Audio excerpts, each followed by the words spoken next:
Hello students, welcome again in today's video class. As we have completed our final term syllabus, in the last video class I have discussed with you some few question and answers from your exercise of chapter carbon and its compound.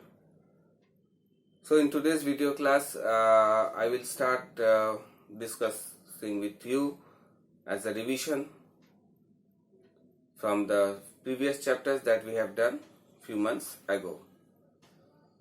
So today I am going to discuss with you about hydrogen. You know, hydrogen is a very important chapter. It's chapter number 7 of your book. Hydrogen means water producing gas. It was first discovered by the scientist Robert Boyle. Across this gas was performing a reaction between iron fillings and dilute acids. After that, in 1766, Henry Cavendish identified the hydrogen gas as an element. Antonio Liouville named it a hydrogen in a Greek word which means water producing gas. Hydro means water and genus means generator, so water producing gas. Hydrogen is most abundant element in this universe. It is largely found in outer atmosphere of the sun and the star. An extremely small percentage of 0.00005 hydrogen also found in the free state as a gas in the outermost layer of the earth atmosphere also. It is very highly reactive, mostly found in combined state with other elements and many compounded forms such as water, that is 70% in our it covered with our earth's surface, acid, alkalis, petroleum, in so many combined state it is found. Now we will see the preparation of hydrogen gas. As you know, the preparation of hydrogen gas, we have already discussed this with you. First of all, hydrogen gas can be prepared by the process of electrolysis. So when you pass electricity through acidulated water, okay, so the hydrogen and oxygen ions decompose from water and get accumulated in the two electrodes. One is the anode and the cathode. So when electricity is passed, what happens? The decomposition takes place here. So hydrogen is a metal which decomposes from the water first of all. So if for that we need to have acidulated water. So what type of acid you can take in water? So many acids you can take, like suppose HCl, H2SO4, HNO3. You can take also some base, sodium hydroxide, salt, potassium, sodium chloride. So it helps the water to dissociate and break into some positive and negative ions. Weak electrolytes can also be used, such as acetic acid, aluminum hydroxide. We can also take. So what happened? Here we have to take two electrodes on this water. Evenly the electrolyte is made up of inert inactive substances, so they do not react with electrolyte. Okay, so electrode should be neutral, so that itself they cannot react with the electrolyte. So electrodes are of two types, anode and cathode.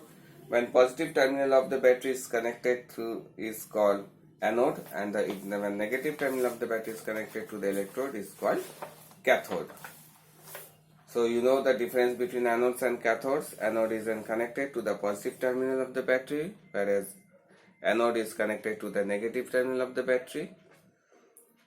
Anode current enters the electric through this anode, and current leaves through the cathode. And anodes, anions, suppose the negative ions which get attracted to the anode always, whereas the positive ions, they are always attracted at the cathode, because opposite charges attract and like charges repel, you know. So since anode is a positively charged electrode, so it will attract the negative charge ions, that is called anions. And cathode is connected with the negative terminal of the battery, so it is negatively charged, so it will attract positive ions that are called cations. Okay. So what happens when electricity is passed through water acidic water? So first of all, on the hydrogen ion being cations move to the cathode, where an accepting electron from the hydrogen gas. So at cathode, what happens? Hydrogen gains 2 electrons to form H2. So this hydroxide anions move to the positively charged anode. At the anode, the hydroxide ions releases electron and change into oxygen gas and water again. So OH, by losing 1 electron, it gives hydroxide ion.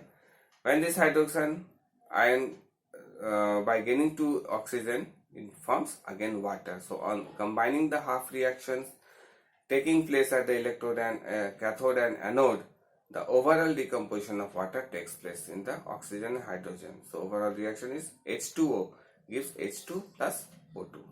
So hence hydrogen gas is released at the cathode and oxygen gas is released at the anode. So in this way we can separate hydrogen and oxygen from water, and we get also hydrogen. After that, hydrogen can also be prepared in the laboratory. How can we make hydrogen with? When we react any metal with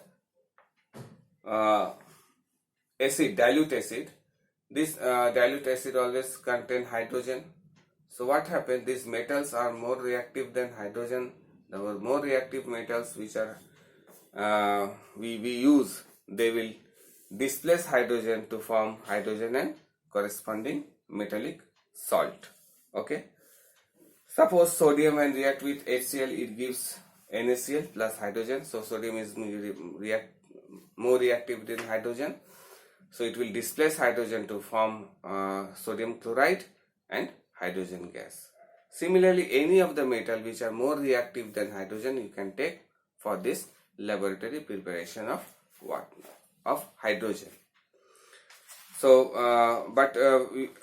after the process of doing this, the hydrogen gas will be produced. But how will you collect it? Hydrogen gas which is collected in the laboratory, we are generally collect it by the downward displacement of water. Why downward displacement of water we choose? Why not upward displacement of air? Because one of the reason is hydrogen is very reactive gas, so it will come in contact with the oxygen, it burns to give a pop sound, and it can be explosive also at the same time.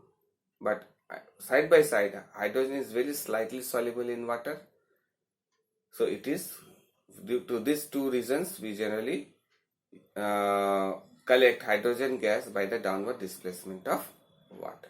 Okay, students? So these are the two reasons, and some precautionary measure that we always follow during this preparation of hydrogen in the laboratory. Suppose one is the precaution is the Thysell funnel that we use in this process should be completely submerged or immersed. The end of the Thysell funnel should be submerged in the acid, because if hydrogen gas is released from this Thysell funnel, some major accident may happen. So always we have to follow these precautions. Then industrial production of hydrogen, this is called Bosch process. In this process also the water gas is a mixture of carbon monoxide and hydrogen is used in the first step.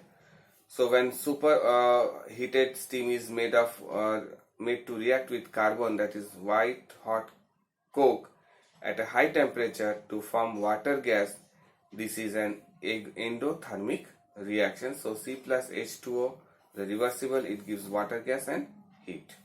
So since the mixture of water gas is used for the synthesis of hydrocarbon, it is also known as syngas, and the process is called syngas is also known as coal gasification.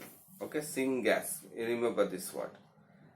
So after that, conversion of carbon monoxide to carbon dioxide, in the next step we have to convert it. So when hydrogen react with carbon monoxide mixture to supply in the presence of water, in the presence of catalyst, that is iron chromate, it will produce carbon dioxide plus hydrogen gas plus heat. So this reaction is called water gas shift reaction. After this carbon dioxide, mixture of carbon dioxide, hydrogen and heat, we have to remove carbon dioxide from this hydrogen. So for that, what we have to do, for mixing the process passes through the water under pressure. So since hydrogen is very slightly soluble in water, and but carbon dioxide is soluble in water, the carbon dioxide present in the mixture of carbon dioxide and hydrogen will mix with the water and get separated, and you will get the hydrogen, and is refined by desired level. As you now, the properties of physical properties of hydrogen, as you know, it is colorless, odorless, tasteless gas, and it's also said non-poisonous. It is soluble in insoluble in water. It is the lightest gas. It is around 14 times lighter than the air. It can be liquefied by applying pressure and lowering temperature. Liquid hydrogen is a colorless liquid also.